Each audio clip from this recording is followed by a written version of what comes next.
So this is a piece from my book. It's called Simply Enough. I've gained a stone since you left me. These once protruding bones softened by someone else's love. Because you did leave me, as I always knew you would. Not in body. You still sat there, limbs folded, never splayed apart, closed for your own protection, and your heart neither as open as I once hoped. Mind disconnected, overloaded from all that spiritual information you so tirelessly read, yet somehow always forgot to process. And I know, because I felt it.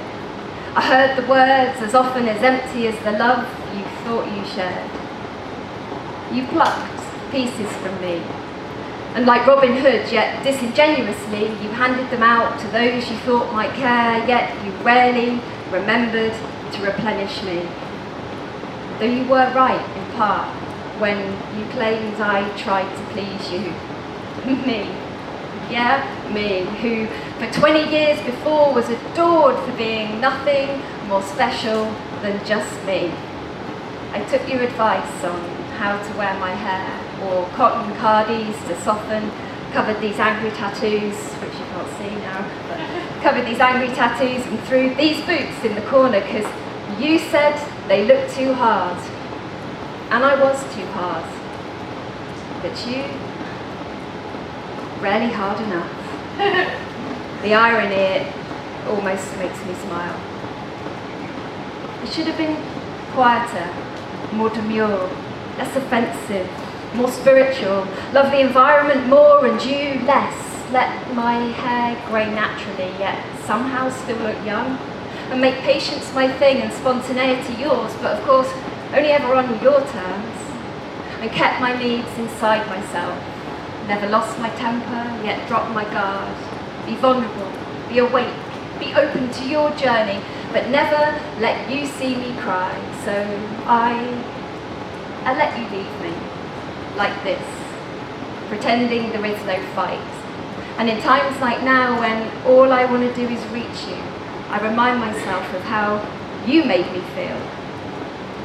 But you call that projection, my socialised condition of ownership, lust and need, but I've talked around that subject and I've processed that bullshit.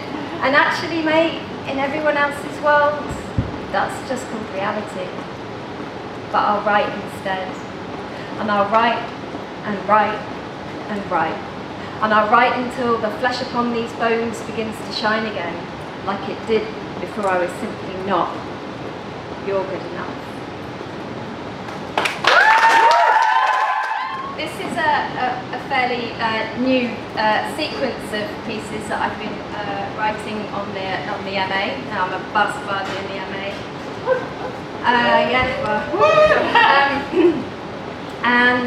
It's called, I won't explain more than anything else, it's a sequence of 4 poems called The Other Woman. 1. I don't mind you lying in my bed, the afternoon pouring at the window until dusk draws in faded blankets across your chest. I am not your wife, illuminating a muted phone. I don't wash your guilt-ridden clothes or avoid the look you are unable to hide. I don't trade my flesh for weekend chores or keep tally on your bank records. And this evening, as you rehearse your story, I will collect the evidence from these empty rooms. 2. I run dry of ink the moment you turn sharp left. The junction that splits us into 2 directions on the sat-nav, clawing you back home and sketching me through the unleaded stretch of Moonsfield Road. I up the radio and sing, slip the clutch at an unexpected turn on a false gradient. I take the curve with my ringless hand, pushing into higher gears. I race from the signs, the ones that scream for the colourblind. I am no more than your lover. 3. A I keep the blankets ruffled with the thought, it's okay not to touch each patchwork side or smooth the frayed edges with the same compulsive indifference you now finger my nipples. You stare at golf on your iPad and linger like uninvited fog on the fairway at the mole to the right of my ribs. I pretend not to notice, until bored of everything, you swipe at the screen, leaving my contours cold. My mind squeezes in preparation for the intensity of my unanswered question, how long before you take your membership and leave? 4. Finally. In the early hours, I feed you far too much for your shrunken belly side to stomach.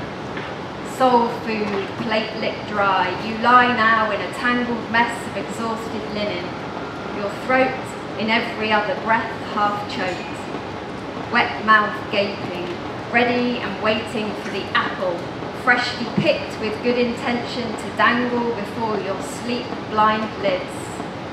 I wait to finally dress you, my bloated, prize-winning, stuck pig. And this is called 2017.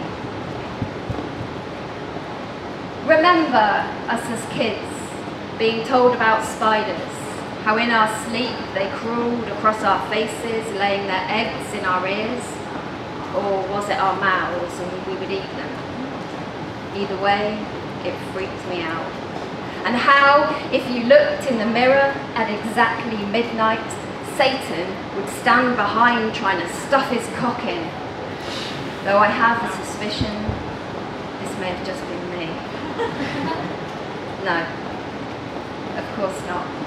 Because I forget, sometimes you, us, we are separate. You are not me. And in your world, even 20 years from now, your definition will be something else. Spiders are now gigabytes. Satan is Slenderman. But still, all a distraction from your dysfunctional family. Will you remember the day your mother left your father for a fanatical Buddhist? And if that wasn't bad enough, she then fucked your teacher. And not quietly, no. She was loud about everything. Even these piercing scream of the middle-class breakdown just days before Christmas, like she couldn't have fucking waited, like everything had to be about her meltdown, her preoccupation with being the queen of cliches. Even to the anniversary of her own mother's leaving, so she could write out this performance of a lifetime. But she forgets, as you do, that we are all just human. She forgets that sometimes, often, usually, always, she is supposed to put you first. She forgets you are just 15, with an insecurity as blistering as the youth group summers blazoned on her skin without sunscreen, white skin, acne, a designer hoodie hiding the private dental braces and haircut salvage with daddy's Brew cream. I am so sorry, son. So sorry to leave you flailing amongst the tides that threaten to take you under. I never told you. I have that lifeboat, the pop-up magic trick to take you places you've not dreamt to go to because you don't know. Not yet. You're barely ready to take the rudder. You have so many mistakes I have to watch you go through. Though I can barely breathe and witness the monstrosity of life fuck you up, your young life struck in its beginning by the first whiff of definition, screwed up, spoiled, opportunities galore for you only to decide to stick 2 fingers up at every institution. You have no realization of your heritage.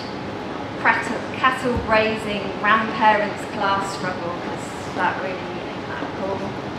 And then my own mother's Thatcher dilemma of the council house that I called home, and the subsequent Blair meritocracy, where they all wore postmodern jumpsuits, shoulder pads to protect what everyone knew as feminist rights, though they journeyed through them with whiskey chasers, Benson and Hedges, and dire straits, seemingly just to get you here.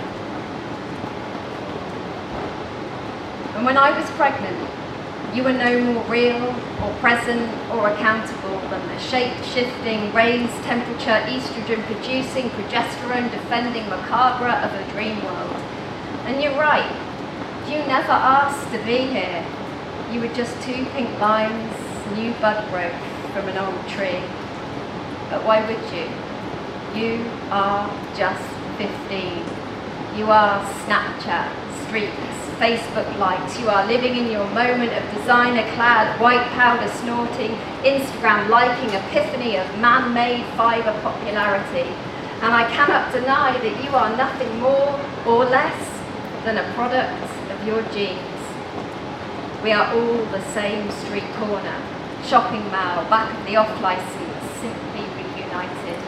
Polyester zipped generations of those 90s. Doesn't matter. You say sick. The same way I say nice. And when I was your age, I was sick of this, sick of that, sick of hassle, sick of crap, sick of one-night stands, drinking, drugs, sick of image, fashion, clothes, sick of giving, talking, feeling, breathing. I was sick of living. I was sick. And maybe I am still sick. But tomorrow, maybe, if we try hard enough, we might all be sweet. The weir. Let's try our luck at getting lost and step out in the slant, rain black, storm the path where rivers flood and chip wrappers, dog shit and lichen become one. Let us locate ourselves, or not, by the water's flow, upstream from the bank where his bloated body was found. They think he didn't mean to drown.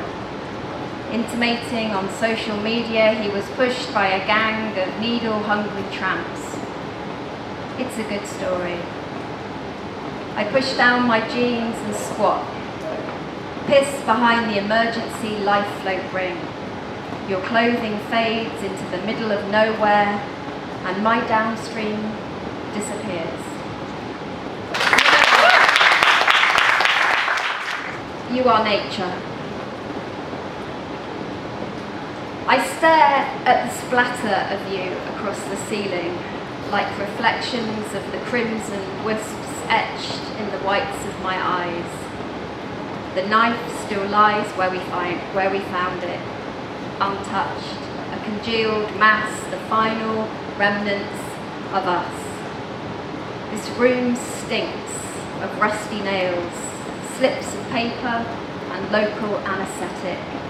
My mind looks like binary code, punched, lashes weighed down with dissidence and salt.